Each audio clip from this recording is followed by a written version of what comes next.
Welcome, ladies and gentlemen, to the very first, very basic Rust Survival Guide episode.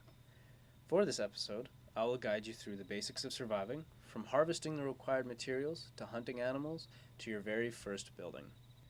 Now, we spawned somewhere, and why do I not have my UI? That's why I disabled it.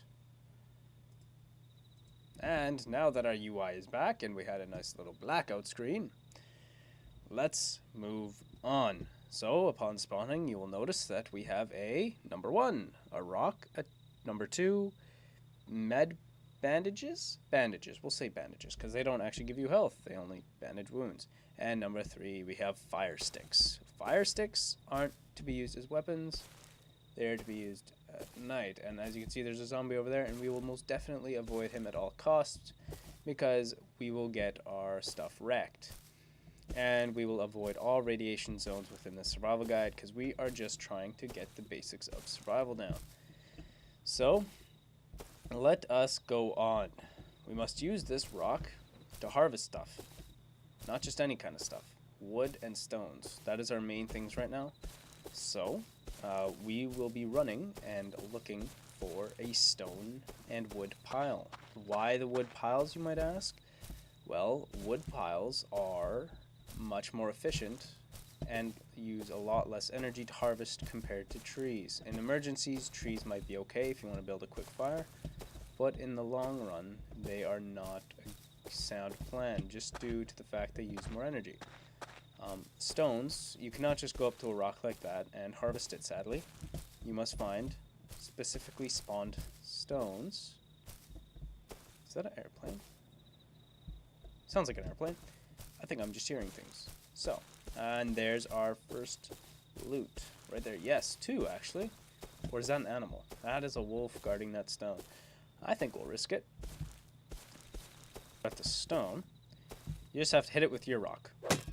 And see, as it says to the right what you're getting. The sulfur and the metal ores that you get from stones will all be used in later, more advanced building stuff. They are never used for basic surviving. Stones and wood is all you need. So we got 4 stones. We're missing 1 stone. We're 1 stone away from making a hatchet. And there's a wood pile. Awesome. Talk about awesomeness. And the reason we are harvesting all this is so that we may get ourselves a hatchet and give this friendly rock back to nature and let it rot.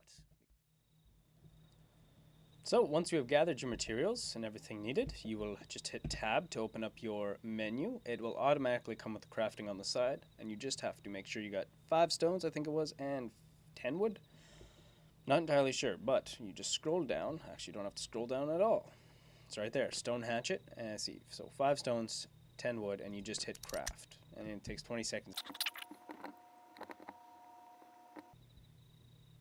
All right. So, now that our hatchet has completed, we can now throw away our handy-dandy rock, and we now have a new handy-dandy stone hatchet. Now, it is more efficient by tons, and it's faster, and it does more damage.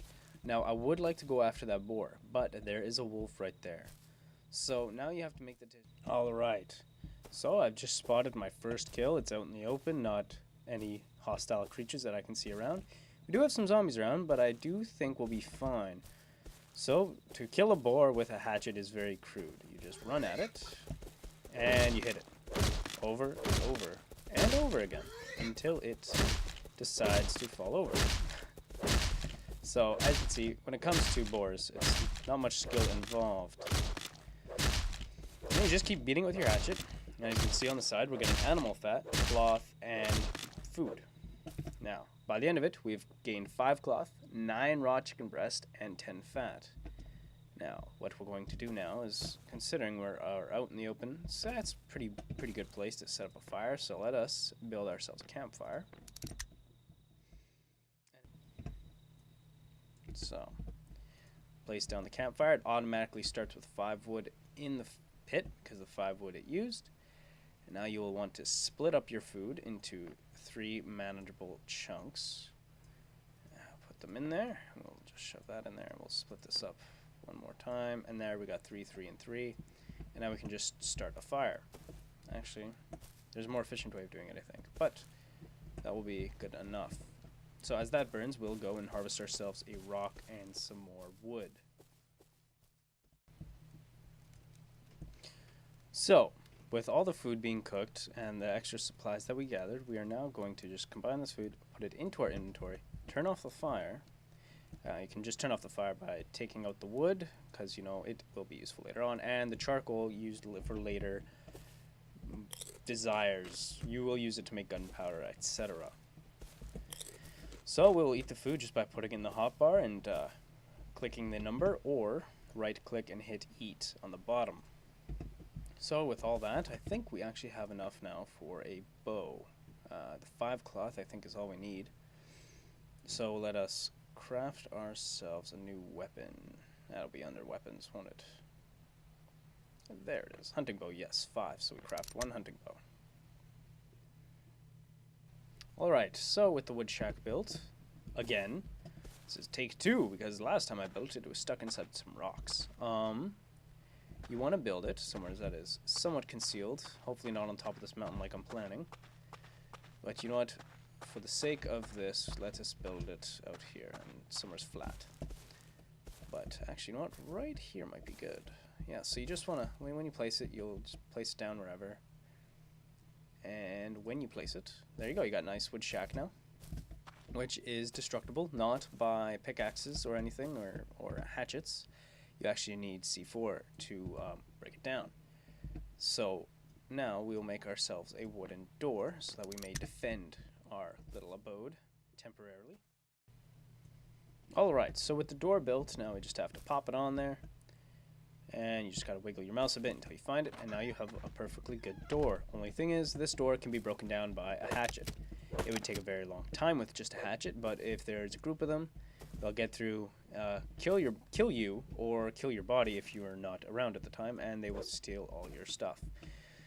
So I do advise you move and build yourself better materials, better stuff, which will all be covered in a later episode. So you can change the lock, unlock the door, which means anybody can access it, or just open it. But as of right now, I'm the only one that can access this door, and nobody could even put in a password because I haven't assigned one. But say I do assign a password so that my friends can access it. Now all they have to do is come up to it, hold the enter password 1111, and they now can access it. They don't even have to put the code in every time. So, thank you very much for watching, ladies and gentlemen, and I will see you all in the next episode.